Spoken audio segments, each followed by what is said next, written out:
Yun no. So yun mga pare, may tanong dito galing kay Denver. Tinatanong niya ako kung sasali daw ba ako sa karera sa Brusco. So para sagutin yung tanong mo pare, yes tol, sasali tayo dyan. So isa talaga sa mga dahilan kaya binuo ko tong Project Sexy na bike ay para makasali sa mga ganyang klaseng karera, yung mga XC Marathon, endurance race. So matagal na yun sa bucket list ko. So ngayong taon tutuparan natin yung mga yan. So yung sa Brusco, 100 kilometers yung sanalihan ko.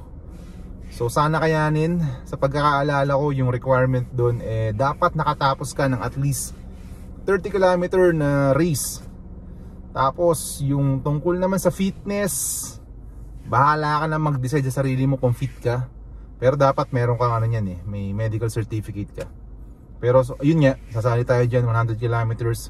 Sana kayanin. Kapag feeling ko kaya ko, kapag nakapag-ensayo ako tapos malapit na yung race, tuloy tayo sa 100. Pero kung feeling ko hindi kaya ng katawan, baka magpalipat ako sa 50 kilometers. So yun mga pare, kita-kits tayo dyan. Let's go!